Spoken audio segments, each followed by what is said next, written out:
Friends, यदि आपका plant बहुत कमज़ोर हो गया है, प्लांट में ग्रोथ नहीं हो रही है, प्लांट में पत्तियों पर फंगस का अटैक है या फूल नहीं बन रहे हैं, तो आज मैं आपको बिल्कुल आसान तरीका बताऊंगी जिसके उपयोग से आप प्लांट में बहुत अच्छे फूल पा सकेंगे। इसके साथ ही किसी भी तरह के इंसेक्ट हो या फंगस हो तो वह भी दूर होगी और प्लांट अपनी ग्रोथ शुरू कर सकेगा। क्योंकि यदि प्लांट में किसी तरह के इंसेक्ट अटैक होते हैं या फिर किसी तरह की डिसीज़ होती है, उसकी वजह से प्लांट ग्रोथ नहीं कर पाता है और प्लांट में फूल भी नहीं आ पाते हैं। दूसरा रीज़न प्लांट में फूल ना आने का प्लांट की मिट्टी के पीएच का गड़बड़ होना है। तो मैं जो ये चीज़ बताने वाली हूँ, ये ना केवल फंगस और इंसेक्ट दूर करेगी बल्कि प्लांट के लिए एक फर्टिलाइज़र का काम करेगी, प्लांट का पीएच बैलेंस बनाएगी और प्लांट की मिट्टी को उपजाऊ करेगी, जिससे प्लांट में बहुत अच्छी फ्लावरिंग होगी। ये जो समय है, इस समय प्लांट में बहुत ज़्यादा इंसेक्ट अटैक होते हैं और प्लांट की ग्रोथ रुक जाती है।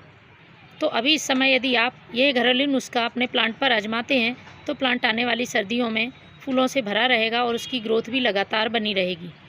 यह फर्टिलाइज़र सभी प्लांट्स के लिए उपयोगी है। गुलाब हो, गुड़हल हो, अपराजिता हो, सारे प्लांट्स बहुत तेज़ी से ग्रोथ करेंगे और बहुत ज़्यादा फूल देंगे। गुलाब की पत्तियों में यदि इस तरह का फंगस है या फिर पत्तियाँ काली पड़ रही हैं तो उसके लिए भी ये बहुत ही यूज़फुल है। गुड़हल में लगने वाला मिलीबग भी इससे दूर होता है और प्लांट में बहुत तेज़ी से ग्रोथ होती है। लेकिन इस फर्टिलाइज़र को यूज़ करने से पहले आपको कुछ बातों का ध्यान रखना होगा। इसको यूज़ करते समय आपको उसकी क्वांटिटी का ध्यान रखना है, ज़्यादा क्वांटिटी में यूज़ नहीं करना है। इसके साथ ही बहुत ड्राई मिट्टी में यूज़ नहीं करना है। एक दिन पहले आप मिट्टी में पानी डालें, मिट्टी में नमी बनी रहनी चाहिए, तब आप इसको यूज़ करें।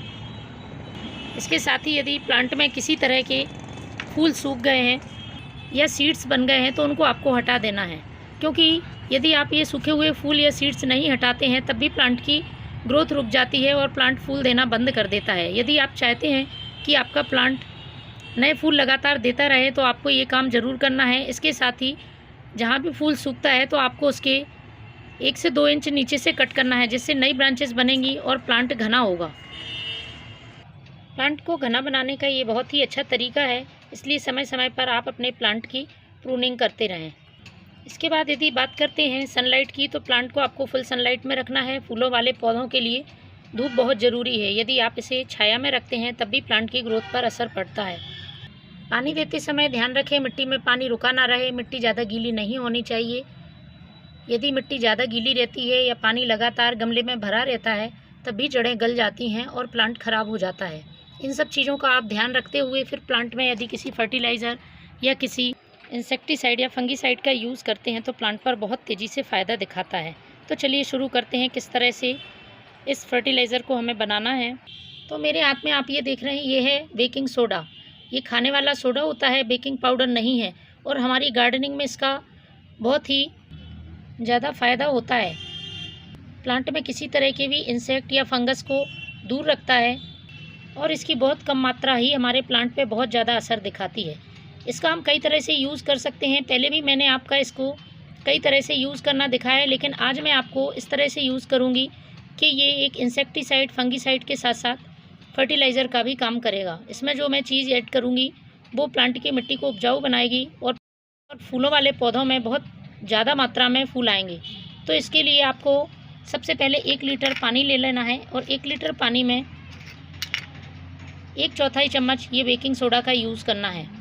इसके बाद इसमें जो दूसरी चीज़ डालनी है वो है ये नींबू। नींबू को हम सभी जानते हैं कि हम फर्टिलाइज़र के रूप में कई तरह से यूज़ करते हैं। नींबू में विटामिन सी अच्छी मात्रा में पाया जाता है, प्लांट की इम्यूनिटी को बढ़ाता है। इसके साथ ही जो दूसरा इसका सबसे बड़ा फ़ायदा है वो है प्लांट की सॉइल को एसिडिक कर देना। प्लांट की सॉइल जब एसिडिक हो जाती है तो एसिडिक मीडियम में प्लांट फूल अच्छे देता है। तो इसकी ज़्यादा मात्रा यूज़ नहीं करनी है, सिर्फ हमें 4 से 5 बूंदें ही लेनी है। इस तरह से इसको आप स्प्रे के रूप में भी यूज़ कर सकेंगे और डायरेक्ट सॉइल में भी डाल सकते हैं। तो स्प्रे के लिए यूज़ करने के लिए यदि आपकी प्लांट की पत्तियों में इंसेक्ट हैं, जैसे कि गुड़हल, गुलदाउदी, इसमें इंसेक्ट अटैक करते हैं पत्तियों पर, तो उन पर आप स्प्रे कर सकते हैं। स्प्रे करते समय ध्यान रखें तेज़ धूप में आपको स्प्रे नहीं करना है, सुबह या शाम की ठंडक में ही इसको स्प्रे करें।